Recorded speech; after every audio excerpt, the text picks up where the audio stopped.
안녕하세요. 여러분들의 법적인 궁금증을 아주 시원하게 풀어드리는 쾌변입니다. 오늘의 생활법률 아이템은요, 바로 부동산에서의 이중 매매인데요. 이에 관해서 친절히 설명을 해주실 현창윤 변호사님 모시겠습니다. 네, 정명법률사무소 현창윤 변호사입니다. 반갑습니다. 이 부동산 이중 매매, 이게 참 아직도 계속되고 있는 문제인데요. 부동산 이중 매매란 매도인이 같은 부동산을 두 명한테 말 그대로 이중으로 매매하는 것을 말하는 건데요. 이게 상식적으로 생각해도 부동산을 두 명한테 팔아버리는 거 말도 안 되는 것 같은데, 이럴 경우에 당연히 처벌하는 규정이 있겠죠. 어떤 처벌을 받나요?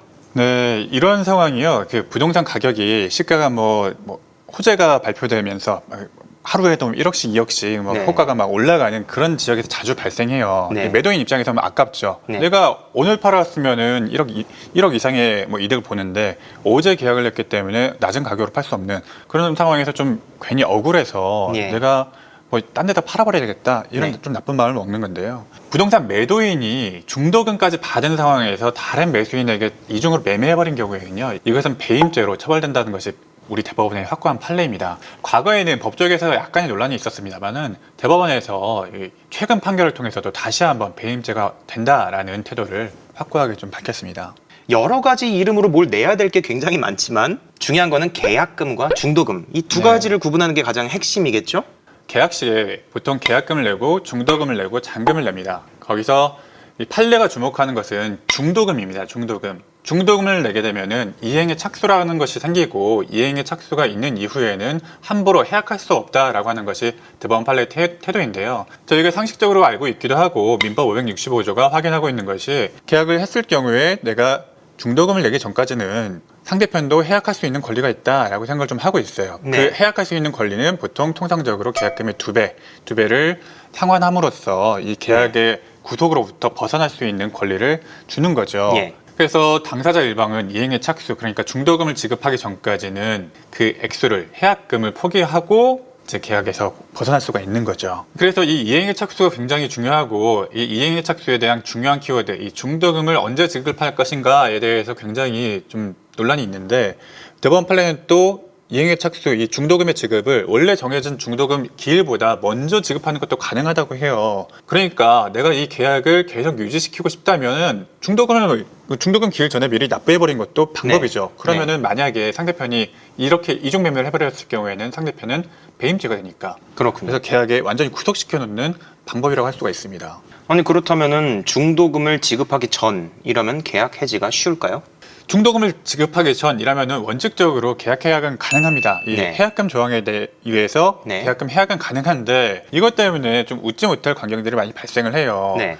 이 매수인 입장에서는 이 시가가 많이 오르니까 아무래도 매도인이 이 계약 해약하는 것을 방지하기 위해서 중도금을 먼저 납입을 해버리려고 합니다. 그래서 중도금 기일 이전에 중도금을 상대편 계좌로 이체를 시켜버리고, 반대로 매도인 입장에서는 내가 이거 해약해버려야 되겠다라고 생각하고 자기 계좌를 막아버리는 경우도 있어요. 이체를 못하도록. 네. 그러면은 매수인 입장에서는 어쩔 수가 없죠. 네. 이 돈을 싸들고 가서 중도금을 받아라라고 할 수도 없는 거고, 네. 상대방의 매도인의 담장 안으로 던져버릴 수도 없는 거고, 돈을. 네. 그렇기 때문에 이런 좀 웃지 못할 광경이 자주 발생하는데요. 만약에 상대편 매도인 측에서 은행 계좌를 막아버린 경우에는 법원에 변제 공탁을 해버리는 경우도 있습니다. 아, 그런 것도 가능하군요. 이렇게 법원을 통해서 변제를 중도금을 납입한다라는 의사를 밝히는 경우도 종종 발생합니다. 아까 말씀하셨듯이 하루에도 막 1억, 2억씩 차이가 나는 그런 막 엄청나게 인기 많은 지역의 경우에는 이런 전화가 많이 걸려온다고 합니다. 안녕하세요. 지금 부동산 좀 사고 싶어서 그런데 오늘 당장 몇 억 지금 집어넣을 테니까 나랑 계약합시다. 네. 이렇게 중도금을 먼저 그냥 줘버리고 이 계약 해지를 좀 쉽게 하지 못하게 하려는 그런 일들이 있다고 하는데, 이 경우에 사람들이 잘 몰라가지고 일단 받긴 했는데 이거 그냥 처음에 준 거니까 이거 계약금이겠지? 중도금 아니겠지라고 생각을 하고 또 다른 사람하고도 이런 일을 한다고 하는데, 이럴 경우에는 아까 말씀하셨던 배임죄가 문제 될 수 있는 거죠? 그렇죠. 될 수가 있죠. 이 계약 해지에 관해서 갑자기 임차인이 자신도 모르는 사이에 임대인이 바뀌는 경우도 있다고 하는데, 만약에 이럴 경우에 계약 해지를 요구할 수 있을까요? 네, 이런 경우가 상당히 좀 빈번하게 발생을 하죠. 저희가 좀 상식적으로 알기에는 임대인이 바뀌었다, 소유자가 바뀌었다라고 했을 때 임차인은 보통 그 새로운 소유자가 뭐 안고 간다라고 좀 생각을 하시는데 꼭 그렇지는 않습니다. 임차인 입장에서도 새로운 소유자의 뭔가 신뢰관계가 좀 미덥지가 않고 나중에 보증금을 반환받는 것도 좀 뭔가 좀 어려울 것 같은 그런 느낌이 들 때는 계약을 그러니까요. 해지할 수도 있다라고 하는 게 네. 좀 판례의 태도인데요. 이 경우는 조금 좀 세부적으로 좀 나눠봐야 돼요. 이렇게 임차인이 주인이 바뀌는 것을 원하지 않는 경우에 판례는 상가와 대항력 없는 주택임대차의 경우에는 그 임차인도 계약을 해지하고 예전 임대인에 대해서 보증금 반환을 요구할 수가 있다라고 하고 있고요. 그에 반해서 대항력 있는 주택임대차 이 경우에는 약간 좀 애매한데 아직까지 명시적인 판결이 없는 상태입니다.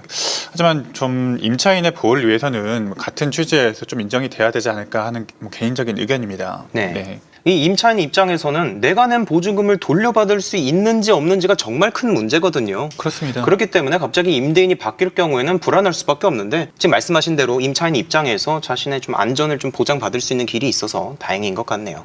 맞습니다. 주택이나 상가 임대차가 물론 이 건물을 사용해서 내가 어떤 안정적인 주거를 확보하고 뭐 장사도 하고 그런 목적도 있지만 나중에는 내가 투입된 자금들, 보증금이라든가 어떤 그 자금들을 권리금이라든가를 네. 좀 안전하게 좀 확보해서 나갈 수 있는 것도 굉장히 중요한 이슈거든요. 그렇죠. 그런 의미에서 이런 판례도 좀 여러분들이 알고 계시면 좋을 것 같습니다. 이 임대차 계약 사실 일반인 입장에서 좀 안전하게 하기가 조금 힘들고 또 걱정되기도 하거든요.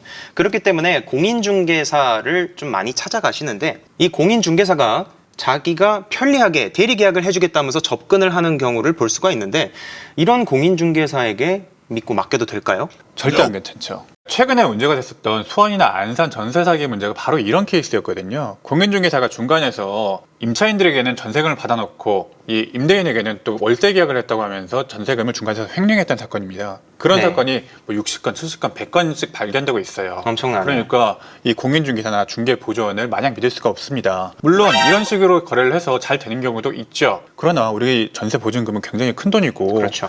100건 중에 한 건만 발생하더라도 여러분의 그 피해는 상당한 액수가 됩니다. 네. 도저히 여러분들 인생에서 좀 감당하지 못할 손해를 입는 경우도 있으니까 반드시 여러분들이 직접 계약을 체결하시고 상대편도 공인중개사만 보낼 것이 아니라 임대인이 맞는지 소유권자가 맞는지 꼼꼼히 따지면서 계약을 하실 것을 권유드립니다.